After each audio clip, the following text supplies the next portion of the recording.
karena perkembangan politik Golkar itu sendiri terlalu cepat. Ya, dinamis sekali ya. Sangat cepat dan sangat instan. Apakah sudah tepat keputusan, terlepas dari kita bicara aspirasi dari bawah gitu, tapi secara politik, kalkulasi politiknya mendukung Prabowo dengan bergabung ke Gerindra, menurut Mr. Puisi, apakah ini sudah tepat atau malah harusnya tanda kutip mungkin bisa lebih cuan lah atau bisa lebih untung lah kalau bergabung ke PDIP gitu? Oke. Menurut saya yang sangat hebat ya menurut saya sih Bahlil itu yang paling hebat. Kalau dia jadi ketua Golkar, langsung melunjak naik ke atas. Iya, apalagi anak muda kan gitu dengan muda, visinya. Kemudian di kementerian juga dia sangat sukses. Apalagi cuma Golkar. Sebagai menteri aja sudah bisa dia mencari investor kemana-mana, dipercaya Pak Jokowi, sehingga mereka sekarang tuh sudah mendapat investor untuk IKN luar biasa.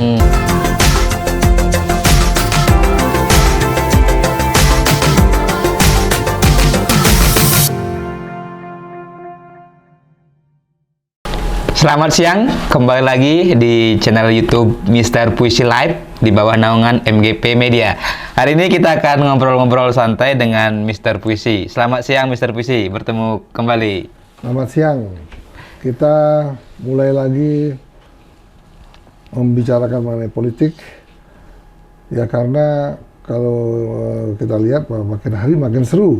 Ya, apalagi makin aneh beritanya. Ya, gitu. makin absurd politik Indonesia ini jelang pendaftaran capres di 25 Oktober. Nah, ini sebelumnya saya ingatkan untuk jangan lupa subscribe channel YouTube Mr. Puisi Live di bawah naungan MGP Media, dan jangan lupa komen, like, dan share konten-konten di channel YouTube kami. Mr. Puisi, saya ingin ngobrol-ngobrol santai saja hari ini karena kita mengikuti perkembangan politik belakangan, semakin kita ikuti semakin pusing, semakin absurd seperti tadi, semakin aneh-aneh juga. Nah, ini berkaitan dengan juga yang menarik, kondisi Golkar. Nah, setelah Golkar mendeklarasikan mendukung Prabowo sebagai capres, Airlangga digoyang lagi nih. Sebelumnya kan ketika isu Munaslup, nah, berkaitan juga dengan Airlangga dipanggil sebagai saksi kasus dugaan korupsi CPO di Kejagung. Ini digoyang lagi nih oleh internal karena mendukung Prabowo, katanya melanggar ADART, bahkan diminta agar Airlangga ini dipecat dalam waktu 7 hari. Nah, ini apa yang sebenarnya terjadi, Mr. Puisi? Karena perkembangan politik Golkar itu sendiri terlalu cepat. Ya, dinamis sekali ya. Sangat cepat dan sangat instan. Kenapa pada saat udah ketemu Ibu Puan ya, dengan bunga merah kuning, seolah-olah itu sudah hampir akan ke PDIP untuk membuat deklarasi. Apalagi katanya ada buat tim teknis kan begitu. Nah, sudah akan dibuat tim teknis, tiba-tiba tim teknisnya tidak ada berita yang lain-lain, tiba-tiba langsung menuju ke Partai Gerindra, dalam hal ini pertemuan dengan Pak Prabowo. Kalau tidak salah hanya berselang mungkin sekitar kurang dari 2 minggu, 10 harian lah dari peristiwa yang dengan ketemu Puan itu kan. Ya. Sangat cepat jadi. Ya itu dia. Tetapi alasannya sangat masuk akal ya. Kalau Pak Airlangga ketemu lagi kedua, ketiga, keempat dengan Ibu Puan, sedangkan dari arus bawah ke semua ketua DPD Golkar di tingkat provinsi hampir sebagian besar menginginkan untuk mendukung Pak Prabowo. Ya, dan itu kan terungkap ketika pertemuan di Bali ya, ketika pertemuan 38 DPD, waktu itu Airlangga mengumpulkan konsolidasi lah juga menyikapi isu Munaslup, mereka menolak dan terdengar suaranya agar dukungannya ke Prabowo, itu direspon dengan cepat. Ya, makanya kalau dipaksakan juga dengan kehendaknya Pak Airlangga sendiri untuk mendekatkan diri dengan PDI, kemudian membuat deklarasi, kan tidak memungkin melawan arus bawah. Sehingga mungkin dengan desakan yang luar biasa, maka cepat-cepat sekali keadaannya untuk mendukung Pak Prabowo dengan ditambah dengan PAN. Ya, dan juga jadi 4 partai, ada Gerindra, ada PKB, ada Golkar, ada PAN. Ya, justru 4 partai ini semuanya menginginkan wacapresnya dari masing-masing partai. Masing-masing partai, ya.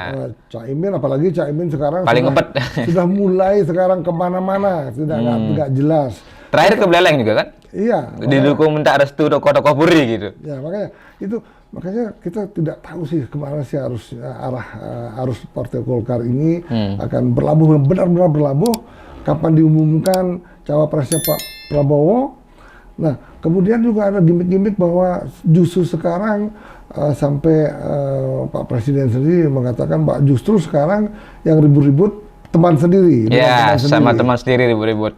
Itu sebetulnya yang senang itu yang pihak-pihak sebelah gitu ya Pak, senang biarin lo ribut. Tetapi nyatanya memang dengan keributan antara koalisi Prabowo, koalisi Bapak Jokowi yang ada di pemerintahan, di mana PDI dengan Gerindra ada di pemerintahan, PAN juga di pemerintahan, PKB juga di pemerintahan, P3 juga di pemerintahan.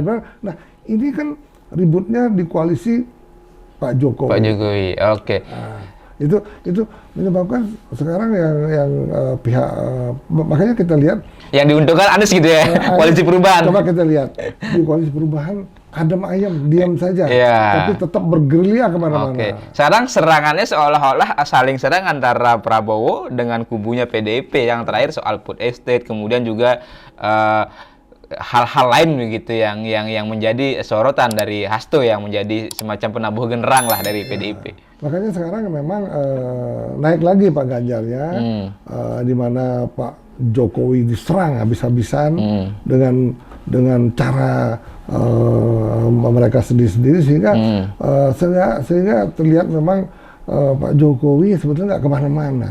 Sebetulnya kayak Gibran, Pak Jokowi sebetulnya mereka dari PDI Perjuangan. Mereka ada kekhawatiran takut nanti Pak Jokowi dan Gibran berlabuh kemana-mana. Sehingga serangan ini sebetulnya terlalu tidak mengecek kebenarannya. Sudah serangannya begitu bertubi-tubi. Habis itu diralat lagi. Sebetulnya yang dikatakan bahwa serangannya ini kepada pelaksana daripada food estate, bukan kepada Pak Jokowi. Nah, itu kan sebetulnya memperhalus serangan itu, sehingga karena kita lihat sekarang Gibran sudah membagi-bagikan foto Ganjar. Nempel stiker tanggal 19 kemarin atas instruksi dari DPP PDIP kan, seluruh Indonesia harus bergerak door to door bahasa mereka. Itu. Jadi kalau memang dikatakan bahwa Golkar dukung Prabowo,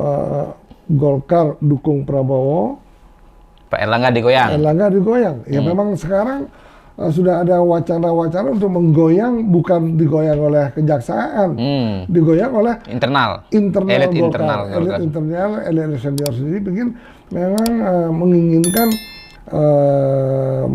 Pak Erlangga itu turun diganti gitu. Apa sebenarnya mungkin kita bisa analisa atau asumsikan motif dari internal Golkar? Kan dulu ketika desakan Munaslup katanya Pak Erlangga lambat memutuskan dukungan koalisinya. Nah, sekarang sudah memutuskan dukungan koalisi ke Prabowo, mendukung capres, salah lagi katanya melanggar ADRT karena hasil Rakernas, hasil Rapimnas itu memandatkan Erlangga capres, tapi sekarang mendukung Prabowo. Jadi seolah-olah Erlangga ini serba salah, dukung Prabowo salah, diam juga salah. Ini kira-kira apa?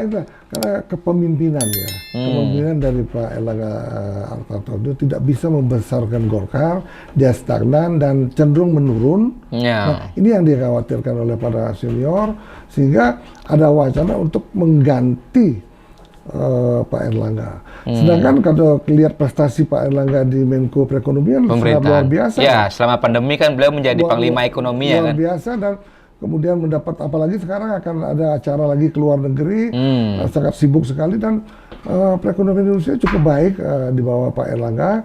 Nah, kemudian dianggapnya bahwa Pak Erlangga ini cocoknya sebagai teknokrat, bukan sebagai politisi, ketua partai gitu.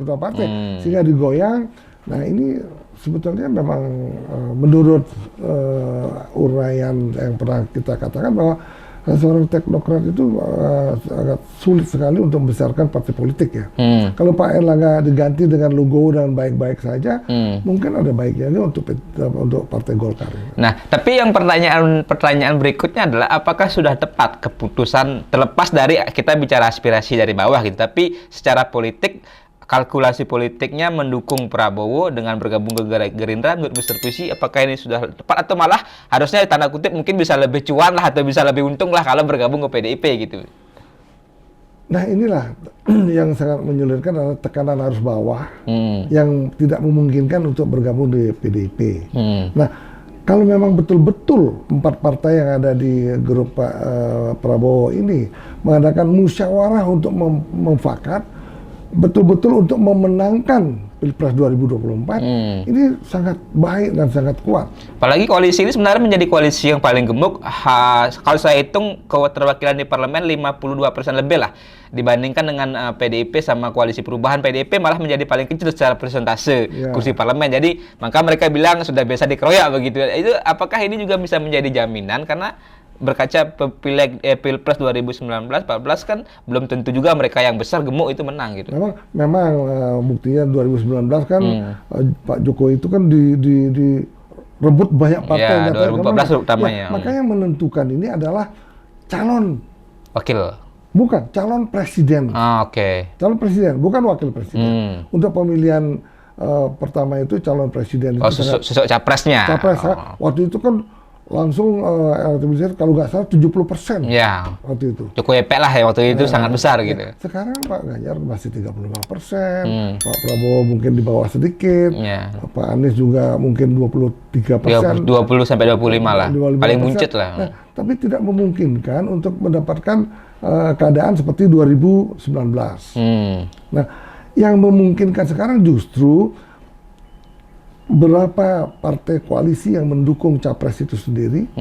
Karena apa? Kalau partai-partai ini mesin politiknya bekerja secara masif, mungkin sangat menguntungkan. Tetapi jangan lupa bahwa faktor wakil presiden itu juga sangat menentukan kali ini. Oke, nah apakah juga misalnya keputusan Golkar mendukung Prabowo karena mereka melihat masih ada kesempatan cawapres? Kalau di PDIP kan dengan 5 nama yang sudah diumumkan oleh Puan itu kan tidak ada nama kader Golkar. Apakah masih bisa nih Golkar nih minta jatah lah cawapres ke Prabowo walaupun Caimin dari PKB ngebet begitu? Ya kalau Erlangga jadi cawapres ya kemungkinan kemenangan daripada Prabowo koalisi besar ini belum tentu. Kecil lah. Tapi kalau nama lain misalnya siapa? Misalnya bisa nama lain di luar partai politik keempat ini, memungkinkan para pimpinannya legowo misalnya ya. Kalau misalnya dipaksakan dengan Ibu Khofifah. Nah, kalau Ibu Khofifah menjadi wakil presiden, Yeni Wahid yang dalam hal ini juga dari MU-nya pasti mendukung. Gus Dur, pasti tetap mendukung. Karena beliau bilang akan mendukung yang penting bukan Caimin kan begitu. Berarti kan itu sangat menguntungkan. Dukungan NU akan lebih solid lah kepada Prabowo. Demikian juga kalau misalnya wakil presiden Pak Prabowo Erick Thohir. Yang juga NU lah dia juga merupakan tokoh ini juga NU itu semakin solid. Oke, yang penting bukan Caimin kan begitulah bahasanya. Tapi kalau Pak Erlangga, Caimin ataupun siapa ya misalnya yang akan diusung, mungkin Yeni Wahid tidak akan bagus karena kalau Yeni Wahid jadi wakil presiden, Caimin yang nggak setuju. Dia akan bubar lari. Kalau Khofifah mungkin bisa lebih diterima lah oleh Caimin. Karena dia netral. Kan? Netral dan memang sangat memungkinkan makanya Bu Khofifah menjadi rebutan ketiga capres yang saat ini ada. Nah, keempat partai ini apa yang bisa membuat mereka tadi legowo? Mr. Puisi katakan legowo gitu, karena kan tentu mereka juga pasti ingin mengejar koktel efek gitu. Belum lagi mereka juga ingin mengejar secara pencapaian pribadi, misalnya masing-masing ketumnya gitu. Khususnya juga Caimin lah yang paling ngebet. Apa yang bisa mempersatukan mereka dalam satu visi? Oke, kita legowo menyerahkan kepada satu nama, misalnya di luar pimpinan 3 partai yang ada. Yang bisa menentukan bahwa itu legowo, analisa politik mereka berempat. Rasionalitas politiknya. Artinya kalkulasi untuk menang kan begitu. Kalau misalnya Caimin mungkin lemah karena ada Yeni Wahid tidak mendukung. Kalau Erlangga tidak mempunyai basis masa yang kuat. Nah, sedangkan yang dibutuhkan oleh Pak Prabowo adalah basis masa yang ada di Jawa Tengah, Jawa Timur. Yang kuat siapa? Yaitu kalau nggak Pak Erick Thohir, Ibu Khofifah. Mereka harus legowo dong. Nah, kalau mereka di antara dua ini, saya yakin keempat partai politik ini akan bermasalah sepakat untuk memenangkan, bukan merebut ataupun rebutan menjadi cawapres. Ya, tapi ujung-ujungnya kalah gitu ya. Nah, ujungnya kalah udah apa? Ya, ini menarik Mr. Puisi. Jadi kita tunggu saja seperti apa kelanjutan dari koalisi yang